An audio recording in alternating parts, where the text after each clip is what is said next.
What's going on, you guys? Welcome back to another video. Please like, comment, and subscribe because it really helps me out, and I genuinely appreciate it. In this video, I'm going to be going over the official contract for unlicensed apprenticeships. The new program started January 1st of 2024. A lot of people might not have this information because this isn't paperwork that they just readily hand out. I remember a couple of classmates and I went down to the port office ourselves to be able to get this information. And I also know that a lot of people don't really know everything there is to know or that's outlined in the unlicensed apprenticeship contract. So I just wanted to bring it to you just to be transparent and to understand exactly what you are getting into through each phase of the program. So let's get into it.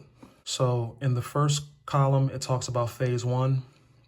It basically says you're going to take 16 weeks of classes, and it outlines the classes that you're going to be taking.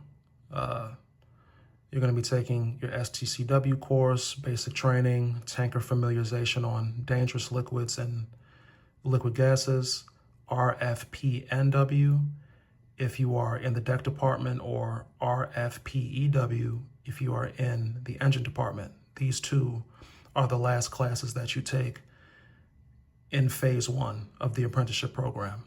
You'll also be taking your VPSD course, or Vessel Personnel with Designated Security Duties course.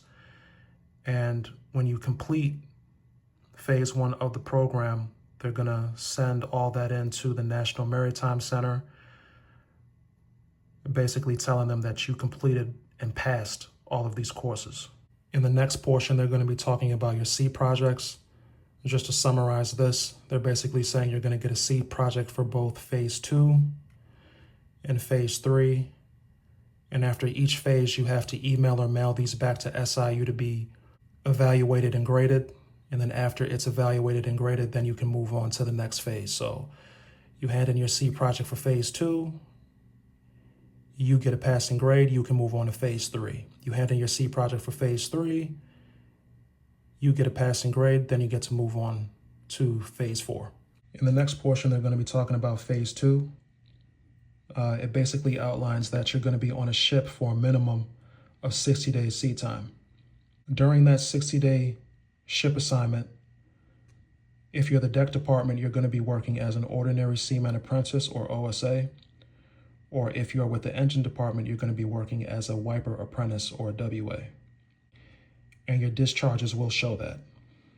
It also says on your 60-day ship assignment, or phase two ship, your normal hours for the week, Monday through Sunday, is going to be 56 hours. That's not including overtime. It also says you will be paid overtime wages for any hours after your regular 8-hour workday. Now, remember in a previous video, I said that this is up to the company's discretion on how they want to pay you OT. Now, the contract says they can give you overtime anytime after 8 hours a day, including the weekends. On a ship, your weekends, Saturdays and Sundays, any hours or all hours that you work, you're getting paid overtime wages. So if you work 12 hours a day on Saturday, 12 hours a day on Sunday, all 12 hours, you're getting paid overtime wages. But because you're an unlicensed apprentice, it's up to the company's discretion on if they want to do that. On my phase two ship, I only got paid overtime on weekends after I worked 8 hours. I have some other classmates who got paid full overtime wages for every hour that they worked on Saturdays and Sundays. But as I said before, that's up to the company and if they want to do that or not. Now, continuing with phase two, if you're in the deck department, all apprentices shall receive 10 hours a week of training in steering, in the wheelhouse, or lookout duties. And some of that training has to be done between the hours of 5 p.m. and 8 a.m. If you're in the engine department, all apprentices shall observe the duties of engine room personnel and duties in the control room for up to 5 hours a week between the hours of 8 a.m. and 5 p.m. In this next part, it says After you complete your 60-day ship assignment or phase 2, you have to email or mail back your discharge papers, your C project, and your endorsement application. They're going to give you all of that before you get on your phase 2 ship. You're going to send all that information back. They're going to grade your C project. They're going to look at your discharges to make sure that you actually worked at least 60 days to complete phase 2, and they're going to mail your endorsement application for you to the NMC. After that, you're going to wait for your endorsement to come back from the NMC, and you'll finally have your RFPNW if you're in the deck department, or rating forming part of a navigational watch. Or if you're part of the engine department, you're going to get your RFPEW, or rating forming part of an engine watch. Moving on to phase 3, your phase 3 ship, you'll be on that ship for at least 120 days of sea time. While you're on that ship, if you're in the deck department, you'll officially be an ordinary seaman or a wiper, but you won't be an apprentice anymore, so you won't be getting paid apprentice wages. You'll actually be getting paid contractual wages that the SIU gives out for ordinary seamen or for wipers. And after you complete your 120 days or your phase 3 ship, you email or mail back in your C project and your discharge papers. You get your C project back with a passing grade, and then you'll officially be able to move on to phase 4. Now, phase 4 basically says when you hand in your C project when you hand in your C project for phase 3 and you get a passing grade, you have to return back to Piney Point to take classes to officially become either an able-bodied seaman, that's for the deck department, or an oiler. The firemen and the water tender really aren't applicable in today's industry because steamships were discontinued decades ago, and more than likely you probably will not be getting on a steamship at any time in your career. Now, quick FYI, after you're done with phase 4, you're basically on your own. You can choose to get your next job as an AB or an oiler from the port office at SIU, but that port office is known as an all ports office. So when you look on that job board, you're not going to see, ships or shipping assignments that are particularly going to Piney Point. You're going to see jobs that are going to be posted on every single job board in every single union hall that you go to. All ports jobs, to my understanding, are usually jobs that you'll constantly see on the board. Those jobs usually don't get filled for a long amount of time for a particular reason. Either it's a bad work environment, either it's low paying, something to that effect. But there's a reason why it's on the all ports list, and every single port office has that job available for anybody to see. So what I plan on doing is I plan on going to one of the bigger halls and registering there. So currently I'm in South Florida. I could go to the port office in Fort Lauderdale, but that's also an all ports union hall. Like, there really aren't a lot of jobs that will particularly go to the Fort Lauderdale hall specifically. I'll probably go up to one of the bigger halls like Jacksonville. They usually have a lot of good jobs that pop up on the board, and I'll try my luck over there. Other big halls are, as I said, the one in Jacksonville, Houston, Tacoma, Washington, and New Jersey. Like, those are some big halls that get specific jobs that you'll only particularly see at those halls, as well as all ports jobs that you'll see there as well. In this next portion, it's going to talk about returning to the company. In Section A, it basically says after your phase 2 ship assignment or your 60 days, if the company wants to hire you back, they can.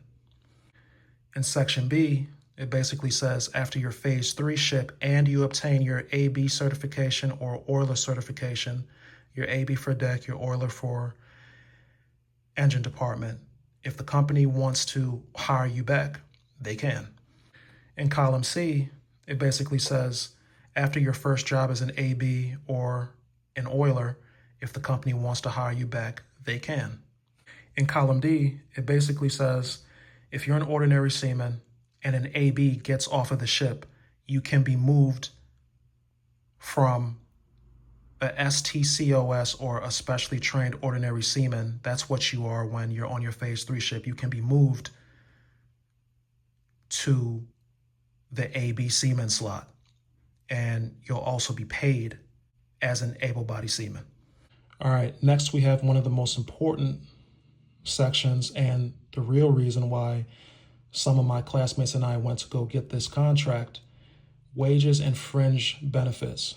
So in column A, it says as an unlicensed apprentice during your phase 2 ship or 60-day sea assignment, you are to be paid no less than $3,120 per month. That's not including overtime. It also says you're allowed to basically file for a vacation check after your phase 2 ship. Now for column B, it's saying for phase 3, you'll finally be able to be paid contractual wages. So not apprenticeship wages, you'll be able to get paid contractual SIU wages as an ordinary seaman or a wiper. And it also says in here that you'll be able to file for a vacation check after your phase 3 ship. And also, before I go on to transportation, when it comes to insurance, you are covered while you are on a ship. But as far as good insurance, you will not be able to get that until after you complete the entirety of the apprenticeship program. So after you complete phase 4 and you're out of the program, then you will receive good insurance. Just trying to throw that out there for anybody that wants to know that. Now, transportation. This basically just says during phase 2 and phase 3, the company that you will be signing on with for your ship assignment will pay for all your transportation. That means your flight tickets, the driving service that they will use to drive you to the ship, drive you off the ship, back to the airport, and the flight tickets to fly you back home. Now, in this next section, in lieu of regular crew, it basically says regular unlicensed crew, so your shipmates who aren't apprentices, are not entitled to any payment or compensation due to you being on that ship, you being an unlicensed apprentice. It also says, but you are allowed to be paid as an able-bodied seaman if you are a STCOS or specially trained ordinary seaman. That's someone from the deck department who is completing phase 3, and you're filling in for that, and you'll be paid as such. And last but not least, the Seafarers Appeals Board. Unlicensed apprentices shall be required to adhere to Seafarers Appeals Board Action 483, effective May 1st, 2021, pertaining to physicals attached hereto.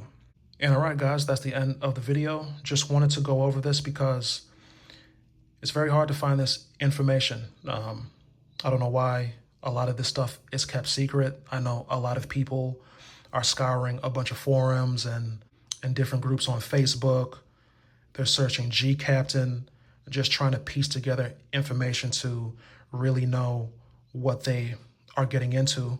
You know, it just seems like if you don't know somebody that's already in the maritime industry, it's almost like you're rolling a dice, and you just have to hope and pray that what you're getting into is worth getting into.